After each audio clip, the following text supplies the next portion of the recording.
کیا ضرورت تھی آپ کو قانون بنانے کی اور آئین بنانے کی؟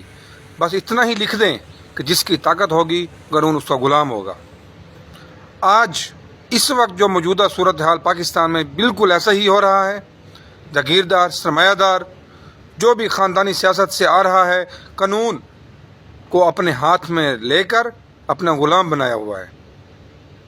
صورتحال یہ ہے مہنگائی کے اس عالم میں۔ آپ بتائیں کہ جتنے بھی علاقائی سیاستدان، ایم این اے، ایم پی ایز ہیں، کوئی نکلا ہے باہر عوام کے ساتھ؟ کسی سیاستدان نے خودکشی کی ہے؟ کیوں نہیں کی؟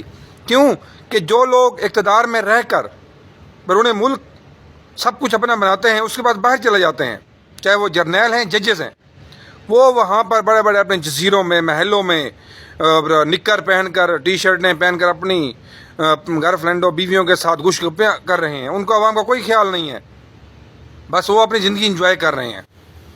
اور جو یہاں پر ہیں خیر سے، ان کی صورتحال یہی ہے کہ ان کے بڑے بڑے کاروبار ہیں، ان کے شیئرز ہیں، اور 4-4، 8-8 کنالوں میں، 2-2 ایکڑ میں ان کے ڈیرے ہیں، فارم ہاؤس ہیں، ان کے گھر ہیں۔ ان کو کیا پرواہ ہے کہ عوام کے ساتھ آ کر عوام کی آہو رسی سنیں، عوام کی آہو فریاد سنیں اور اس کے لیے حق کی آواز بلند کریں۔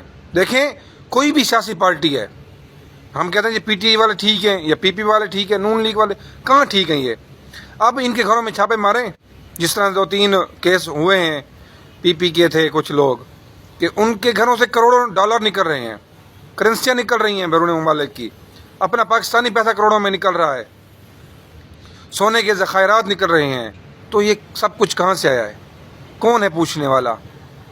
کس چیز کی یہ انہوں نے انویسٹمنٹ کی اور کاروبار کا یہ منافع ہے؟ سب کچھ عوام کے ٹیکس کا پیسہ اکٹھا کیا ہوا ہے۔ وہ ٹیکس کا پیسہ کہ جب یہ لوگ الیکشن میں کمپین کے دوران آ کر جذباتی تقریر کرتے ہیں، آ کر کہ ہم جی اس قوم کے خادم ہیں، ہم اس ملک کے وطن کے وفادار ہیں، ہم اس عوام کے ساتھ کھڑے ہوئے ہیں ہر دکھ سکھ میں، اور یہ لوگ ہیں عوام کے دکھ سکھ میں کھڑے ہوئے، جن کے ہاں ایون کے چپڑاسی بھی ہے نا، اس کے روم میں بھی اے سی چل رہا ہے،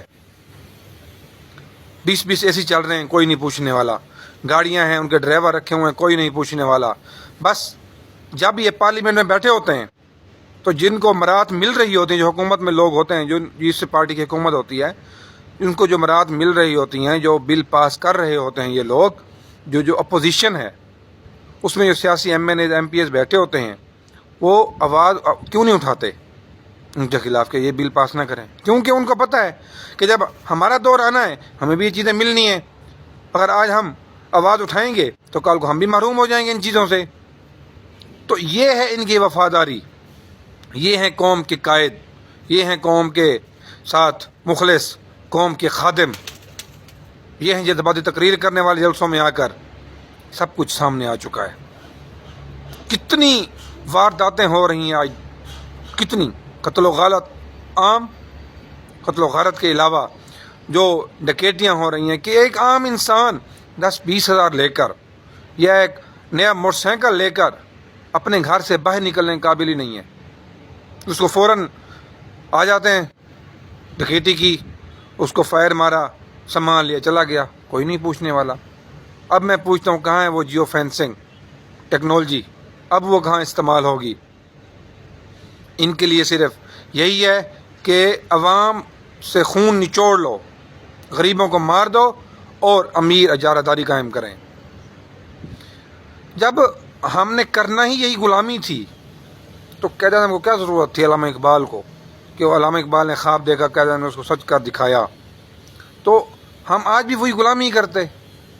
جب حکومتیں باہر بیٹھ کے بنانی ہیں، عوام کی تقدیر کے فیصلے باہر بیٹھ کے کرتے ہیں، عوام کے اوپر جو پالیسیں بنانی ہیں، عوام دشمن پالیسیں وہ بھی آپ نے اپنی مرضی سے بنانی ہیں، تو پھر آپ لوگ عوام سے ووٹ کس چیز کے لیتے ہو؟ بس آج لکھ دو کہ وہی حکومت کرے گا جو سیاسی لگاتار پارٹی سے تعلق رکھتا ہے اور جس کی وراثت میں سیاست چلی آ رہی ہے، یہ سرمایہ دار ہے۔ اتنا سا لکھ دو، کیا الیکشن کروانے ہیں؟ کیا اور عوام کا پیسہ کھربوں ضائع کرنے کی ضرورت ہی نہیں ہے۔